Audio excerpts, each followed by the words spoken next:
Post the commencement of investigation of the stabbing incident that's been reported out of Delhi's Sundar Nagri area, the police have now waved off all the possibilities of the communal angle being involved. The two parties had been involved in a spat from beforehand, which culminated into this murder of the victim, Manish. The police have also appealed to the people to maintain decorum in the light of the situation as they continue with their investigation. Police ने तत्काल कार्रवाई करते हुए तीनों लड़कों को गिरफ्तार कर लिया है। चूंकि ये अलग अलग कम्युनिटी से आते हैं, ऐसे में कई तरह की हवा बनने लगी और इसे सांप्रदायिक रंग देने की कोशिश भी हुई। ऐसे में मैं स्पष्ट कर देना चाहूंगा कि इसमें कम्युनल एंगल जैसा कुछ नहीं है। आपसी दुश्मनी को लेकर झगड़ा रहा और 1 साल पहले भी मनीष की साइड से जो FIR हुई थी, जिसमें ये साथ में इनका खाते पीते हुए झगड़ा हुआ और उसमें 2 लोग ऑलरेडी जेल में हैं और कल भी तीनों लोगों को गिरफ्तार कर लिया गया है। A massive ruckus erupted at a Navratri Pandal in Ujjain post an information regarding the entry of 3 Muslim youths in the Pandal premises. Common people, led by Bajrang Dal workers, beat up the 3 boys. In fact, the video of the incident has gone viral on social media. The police reached the spot and helped in rescuing the boys, and after this, they also had an argument with the Bajrang Dal workers on the entry of non-Hindus inside the premises. Prashant Kishore has organized a Padyatra wherein he will be touring the length and breadth of the entire state of Bihar, covering a span of about 3,500 kilometers in 1.5 years. The Yatra commences today in remembrance of Mahatma Gandhi as the country celebrates his 153rd birth anniversary. The aim is also to improve the situation of political discourse in the country. Ahead of the polling for the Congress president, a subtle feud is going on between the two finalized candidates. In this case, senior Congress leader Mallikarjun Kharge and also Shashi Tharoor. While Shashi Tharoor maintains that the ultimate motto is to strengthen the party, Kharge has retaliated, saying that Tharoor wants this only for himself.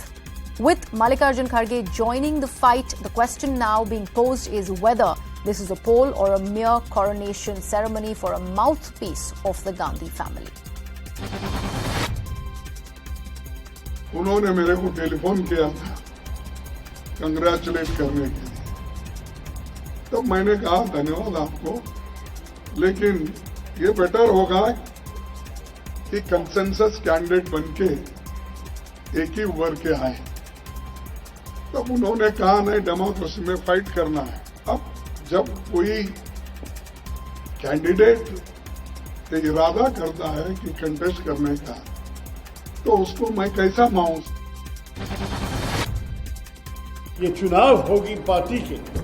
मैं सिर्फ ये कहूंगा कि इसमें ना कोई दुश्मनी है, ना ये कोई युद्ध है या कोई जंग है।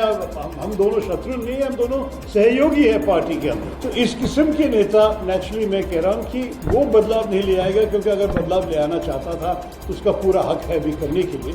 वो इसी सिस्टम को आगे ले जाने के लिए वो नेचुरली तैयार होगा। The Enforcement Directorate has summoned Congress leader DK Shivakumar in connection with the National Herald case. He will have to appear before the ED on the 7th of October. And to this, DK Shivakumar has responded, saying that he has donated to the Young India program in his personal capacity and has been summoned for that. Carling Rovanpera broke records at the World Rally Championship after sealing a historic title with a victory at the Repco Rally in New Zealand today. The 22-year-old champion, who raced a Toyota Gazoo, went on to become the youngest driver in the history of the sport to lift the crown, sweeping across the previous record held by Colin McRae, who'd won it back in 1995. Ed Sheeran has been ordered to stand trial in the United States over a claim that his 2014 hit song, Thinking Out Loud, allegedly is a copy of Marvin Gaye's classic, Let's Get It On. Structured Asset Sales, an entity that owns a partial stake in the late American singer's anthem, is looking for £90 million in damages. Now, their claims are that Sheeran lifted a chord progression and the harmonic rhythm of Let's Get It On, which became a stylish and a staple for the second album that was titled in that regard. 24 civilians were killed in an attack by Russian forces in Kupiansk, and the civilians were killed while they were trying to flee Kupiansk district. There are 13 children and also a pregnant woman who are amongst the people who've lost their lives. The Security Service of Ukraine, the secret police force known by the acronym SBU, released a video showing the attack. Hundreds of people took to the streets of Quito in Ecuador to protest against gender violence. The protesters chanted and held banners reading slogans. Some of them wore the characteristic violet or green handkerchiefs of the women's movement in Latin America. The protests are taking place after a lawyer was allegedly killed by her policeman husband. Hundreds of people are fleeing Ukraine's Kupiansk as fighting continues on the outskirts of the city.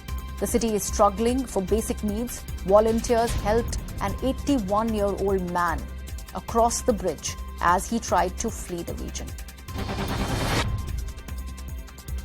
NASA SpaceX crew 5 members arrived at the Kennedy Space Center in Cape Canaveral, Florida on Saturday.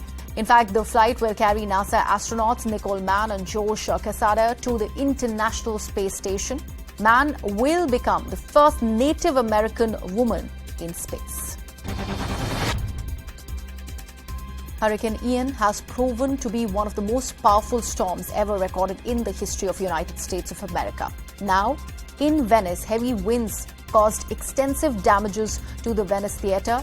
Video also is there showing that the roof partially ripped off, leaving the stage exposed. In fact, the residents are shattered at the loss of their theatre. An arrest warrant was issued by an Islamabad police against Pakistan's former Prime Minister Imran Khan for his remarks against Special Judge Zeba Chaudhry Khan. And in fact, Zeba Chaudhry and Imran Khan has also held a political rally in solidarity with his assistant Shehbaz Gill, alleging torture in custody. This is why the arrest warrant has been issued against Imran Khan. He, in fact, has allegedly also threatened Chaudhry, saying that she should prepare herself as the action would be taken against her.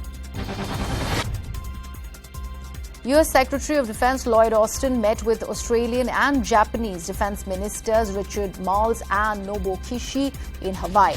The defense ministers will hold a trilateral meeting to discuss their continued support to counter Russia's ongoing war with Ukraine and their strengthened ties for Indo-Pacific security, stability, and prosperity. At least 170 people were killed while over 180 others were injured when a stampede broke out at a football field in Indonesia. The incident occurred during a football match of Indonesian top league Liga 1. The match was being held at the Kanjuruhan Stadium in East Java on Saturday night.